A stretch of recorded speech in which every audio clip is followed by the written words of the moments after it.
the temple, Mahakala temple, Mahakaleshwar temple in Ujjain. This year is very important because it is their Kumbha Mela. This is the 12th cycle of the 12-year cycles, the solar cycles. So very significant year for them, and it's called as the Simhasta Kumbha this time. This temple was built by a king named Chandrasena. Chandrasena was attacked. He is a great devotee of Shiva. He was attacked by people who wanted to destroy this culture. Ujjain had become a city of devotees and those who sought knowledge. It was almost like the second Kashi of India, where knowledge, learning, transmission of spiritual knowledge was the main hub of the town. That is what ruled the town, and people came to this town for that purpose. It is not on any trading route, so the town grew. It was called as Avantika at that time. This town Avantika grew big only as a knowledge hub, as a spiritual hub. So there were people who don't like it, there are always people who don't like it. So they wanted to destroy the city and they attacked. I won't go into the entire story, so he prayed to Shiva, and Shiva appeared in the form of Mahakala and absorbed the enemies in a certain way and relieved him of this trouble so that he could continue spreading what he was doing. Kala, the word Kala means two things. Kala means time. Kala also means darkness.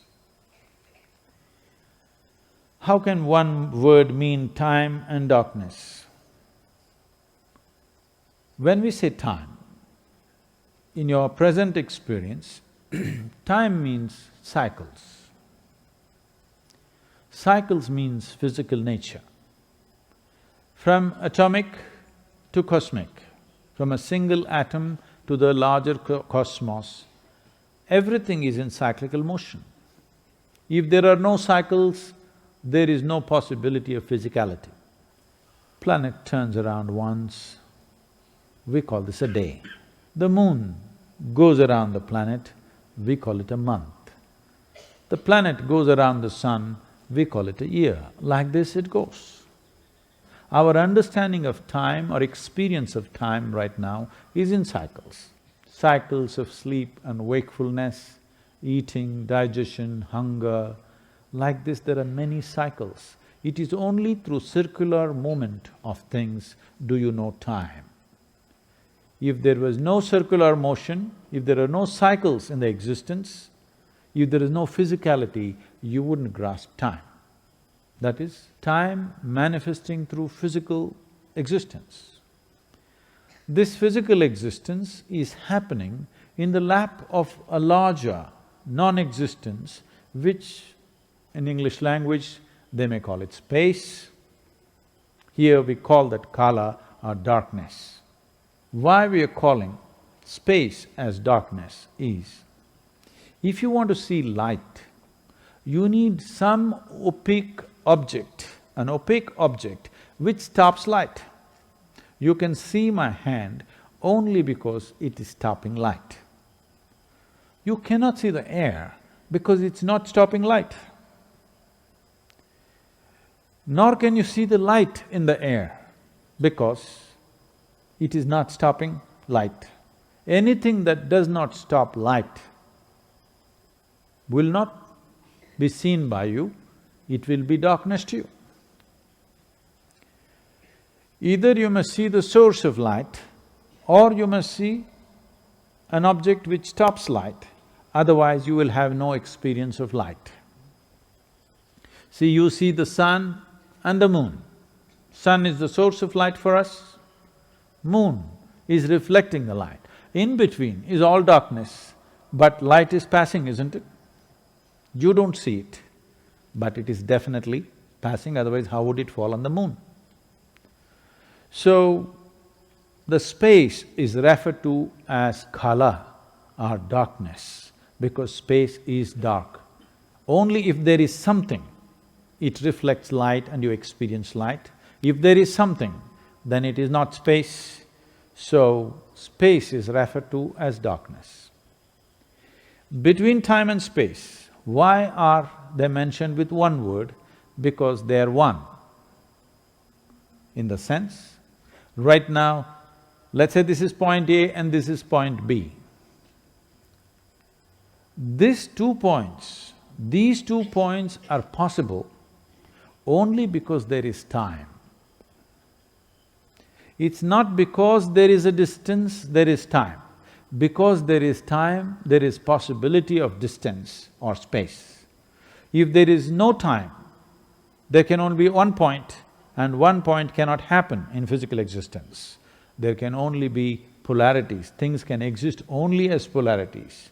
So, if there is no time, if there was no time, there would be no space, there would be no two different things.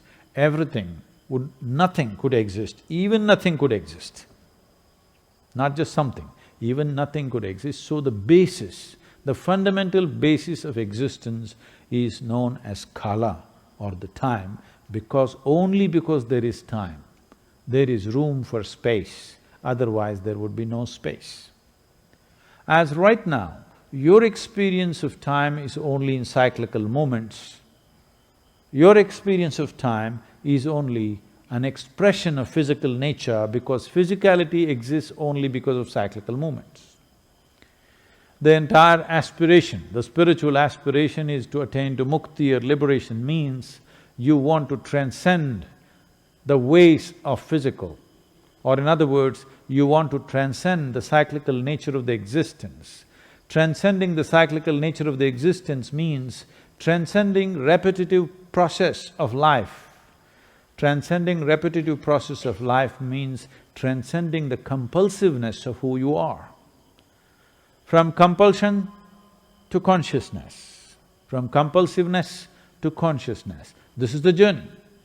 So if you want to move from compulsiveness to consciousness, the limited experience of time that you have right now, which is an expression of the cyclical moment of physical existence, if you experience time without the basis of physicality or without the limitations of physicality, then we call that time as Mahakala. Mahakala is the lap upon which creation is a smattering of things.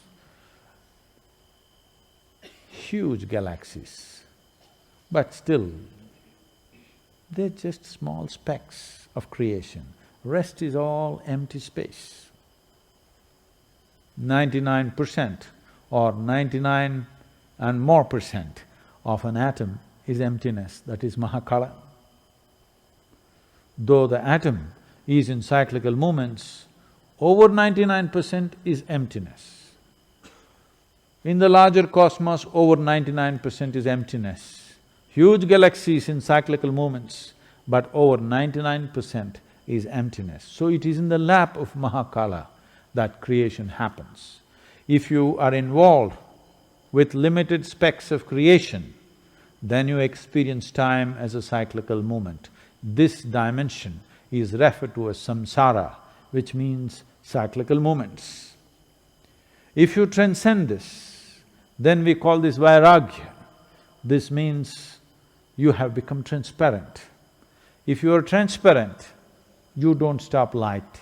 If you don't stop light, this means you have become free from the compulsive nature of life or the cyclical moment of life. If you become free from the cyclical moment of life, then we say you are in mukti or absolute liberation. So those who are aspiring for mukti, those who are seeking absolute liberation, for them this dimension that we are referring to as Mahakala becomes of paramount importance. The Mahakala temple the linga that is consecrated there is a phenomenal nature. It will shake you from the root of your existence. It is really an incredible consecration. It is just done for this purpose, that in some way it dissolves you.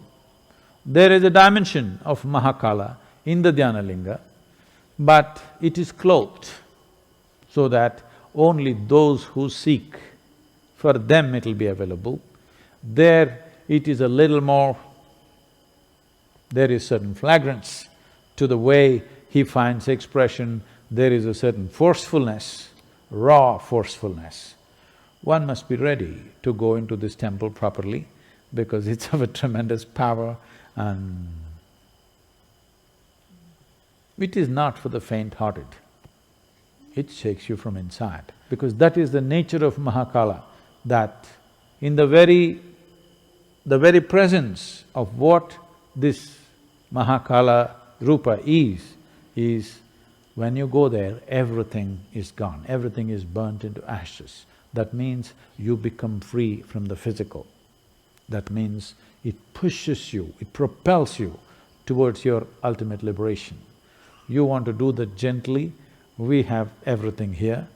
You want to do it in a boom way, you really want to be pushed hard and you are not faint-hearted, then Mahakala temple is a phenomenal process and this April-May is very significant.